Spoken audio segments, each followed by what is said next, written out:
Sabe, eu gosto muito dele como ator. Agora, como militante, esse cara não dá uma dentro. É impressionante isso daí. Leonardo DiCaprio publicou nas suas redes sociais um vídeo em defesa do povo Yanomami. Com vocês, a repercussão disso pela Globo News. Vamos lá. O americano Leonardo DiCaprio publicou nas redes sociais um vídeo em defesa do povo Yanomami e em apoio à escola de samba Acadêmicos do Salgueiro, que vai levar para Sapucaí um enredo dedicado à proteção do povo indígena. Na publicação, DiCaprio mostra as belezas da Amazônia, critica a violência de garimpeiros e convida o mundo a se unir e celebrar a riqueza e a capacidade de resistência dos Yanomami. O samba enredo do Salgueiro também homenageia o indigenista Bruno Pereira e o jornalista Dom Phillips, que foram assassinados em 2022 no Vale do Javari.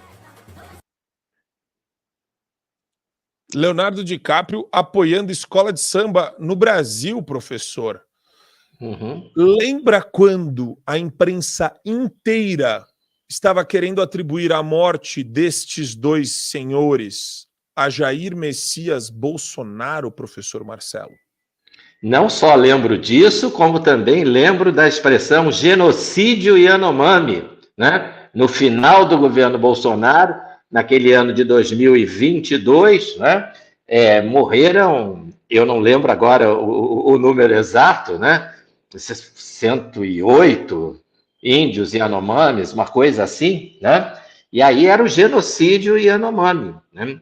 E aí, em novembro de 2023, né, saiu, não sei se agora já tem um número completo, mas agora em janeiro, foi divulgado o número de mortos dos Yanomamis até novembro, não é nem o ano inteiro, já era superior ao número, no primeiro ano do governo Lula, já era superior ao número de mortos do governo Bolsonaro. Né? Passou de 108 para 210, 200, uma coisa assim, né? E aí você pode procurar a expressão genocídio Yanomami e não vai mais encontrar, né? Quer dizer, genocídio é só enquanto o Bolsonaro estava no governo, né? E a ministra, aquela índia que faz compras na Quinta Avenida, né? Esqueci o nome dela, Sônia Guajajara, uma coisa assim, foi confrontada aí com essa questão, né? Mas o número de mortos aumentou no governo de vocês, e ela disse assim, isso aí é uma questão difícil de resolver, é uma questão que tão cedo nós não temos como realmente resolver de forma definitiva. Ué, mas a senhora chamou isso de genocídio quando o presidente era o Bolsonaro. Agora é uma questão difícil de resolver, que vocês mesmos não têm uma solução definitiva, né? É curioso isso. É no mínimo curioso, Cogos, porque o Leonardo DiCaprio, ele faz a mesma coisa que o Mark Ruffalo faz quando milita. Se tem Bolsonaro no poder, a gente coloca o Bolsonaro na equação. Se não tem Bolsonaro no poder, a gente esquece que o Lula é presidente do Brasil e que existem uma série de falhas do próprio governo Lula com relação a tudo que ele defende, a toda essa agenda verde, linda, maravilhosa. E o cara ainda apoia essas escolas de samba, não vou nem falar do lixo que são essas escolas de samba aí, que o que tem de corrupção aí no meio não está nem escrito, Cogos. As escolas de samba, elas foram aparelhadas desde Getúlio Vargas. Getúlio Vargas já queria usar o samba e o carnaval como uma forma de fazer propaganda do seu regime totalitário, e isso não mudou. Com a diferença de que não é mais aquele nacionalismo varguista, mas é a Agenda 2030, a agenda globalista, que é apregoada pelas escolas de samba. E aí, como você bem disse, Marco, o Bolsonaro não está na presidência, então eles tiram o presidente do país da equação. Muito bem. Mas isso não muda o intento que eles têm de destruir a soberania dos países. Então o presidente agora é da esquerda. Muito bem, mas eles não vão agora defender que o Brasil seja soberano. Tanto a esquerda que está no poder, quanto esses caras globalistas e os seus artistazinhos contratados, eles defendem o globalismo, eles defendem a destruição da soberania dos países, eles defendem que todos os países sejam submetidos aos grandes blocos de dirigentes da ONU, dos Illuminati, dos grandes banqueiros, e com isso eles usam a desculpa ambiental, que é o chamado climate socialism, o socialismo climático. O que é o socialismo climático? É essa pseudociência aquecimentista de mudanças climáticas, etc., feito para que as regulações econômicas impeçam os países pobres de se desenvolver e ainda por cima vão falar que o planeta inteiro é afetado pelas políticas dos países de forma tal que tem que ter uma governança global. Basicamente é isso que eles defendem. Só que eles contratam esses artistazinhos para fazer esse tipo de propaganda. E aí, no caso dos Yanomamis, é um descalabro o DiCaprio fazer esse tipo de propaganda, porque a imensa maioria dos índios, eles querem uma Hilux, eles querem bens de consumo, eles querem estar inseridos na economia, eles querem exercer a sua cidadania econômica. Para usar um termo, a esquerda gosta de fazer essas construções de palavras, então tá bom, cidadania econômica, acabei de inventar aqui. E aí, por isso que a maioria dos índios apoiava o Bolsonaro. Quem não apoia o Bolsonaro eram os caras que se fantasiavam de índio lá, contratados pela esquerda. E aí vem o DiCaprio, que não conhece a Amazônia, não conhece nenhum índio, é só um prostituto, fica fazendo esse tipo de propaganda para gringos que também não conhecem nada. E, Adriles, para a gente arrematar esse assunto, de novo, a gente entra naquela velha história de artistas que não entendem a dimensão daquilo sobre o qual eles militam e gostam de ficar opinando a respeito de temas considerados importantes para o mundo, só que o cara não conhece a realidade brasileira.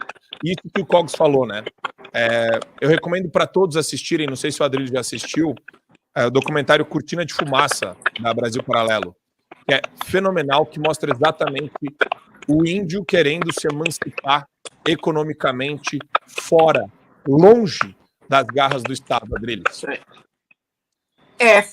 Houve um tempo em que se denominou, abre o plano, houve um tempo em que se denominou o artista como se fosse uma antena da raça humana, um sujeito que capturava os anseios, as angústias, as dores, as esperanças e os ideais da humanidade ou da sociedade que o circundava. Esse tempo, esse conceito se mostrou completamente utópico. Uma coisa é o sujeito ter a sensibilidade para ser um bom escritor, para ser um bom autor, para ser um bom poeta, um bom pintor. Outra coisa é o sujeito usar o seu talento para propagar mentira. Porque hoje tem uma máquina de desinformação, e não é só no Brasil, tão grande, exatamente para querer sufocar a voz daquilo que se chama raça humana, para querer sufocar a voz das populações, sufocar a verdadeira democracia, de governos tentando censurar as redes sociais, de governos tentando censurar a voz popular, a voz das pessoas. E, eventualmente, a voz das populações indígenas querem exatamente os milagres humanos e táteis da civilização.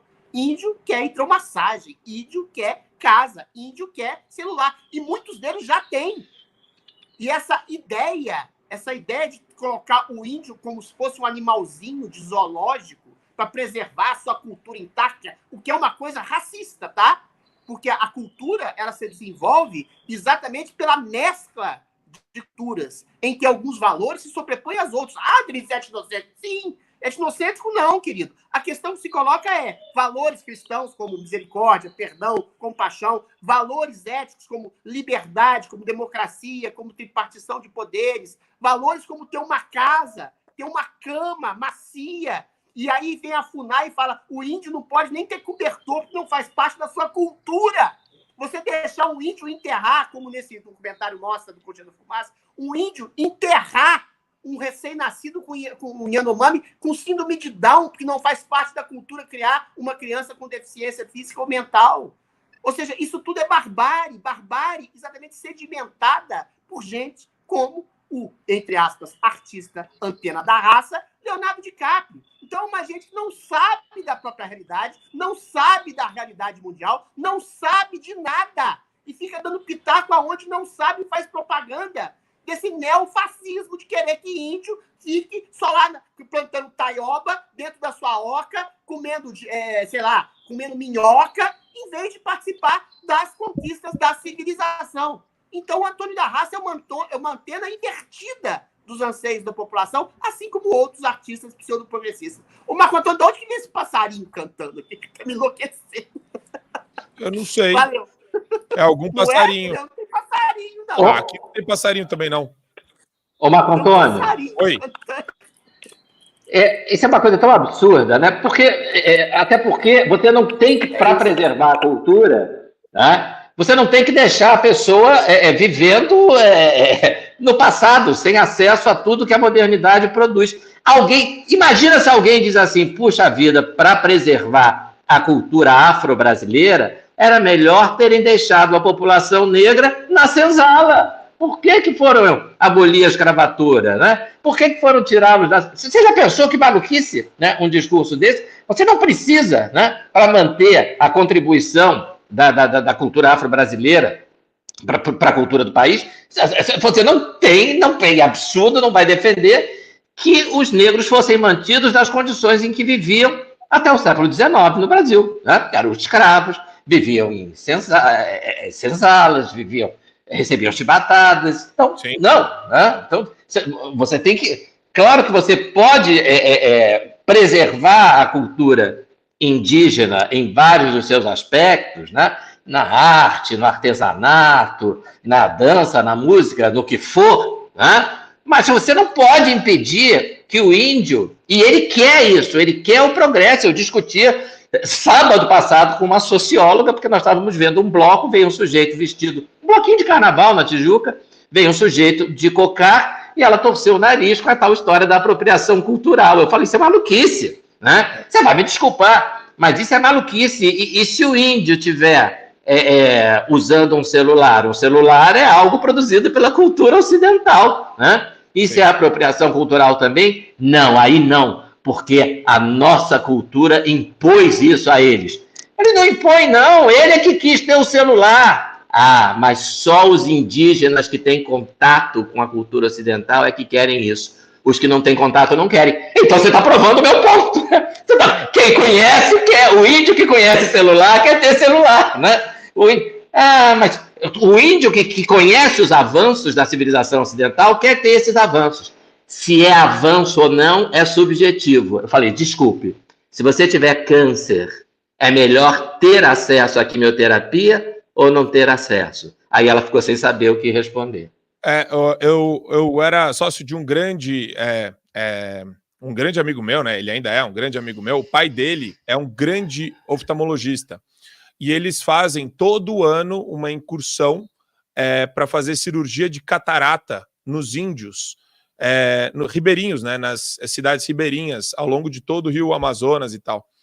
E é exatamente isso, né, professor? É melhor ter cirurgia de catarata do que não ter, né? É muito comum para o índio ter problema de catarata por conta da exposição ao sol. Então, muitos desenvolvem ao longo dos anos aí. Então, só isso já mostra, né, a necessidade. E são centenas, milhares de cirurgias que eles fazem. Milhares. Nessa incursão que eles fazem pelo Amazonas. Para você ter acesso ao conteúdo integral do Fio Diário, é fundamental que você assine agora a plataforma e aproveite as condições que a gente tem promocionais para você ter todos os acessos aos programas Adrilles sobre Tudo, Marco Antônio em Direita, Além do Ponto G, entrevistas com personalidades nacionais e internacionais, óbvio, Show da Manhã e várias outras atrações do Fio Diário.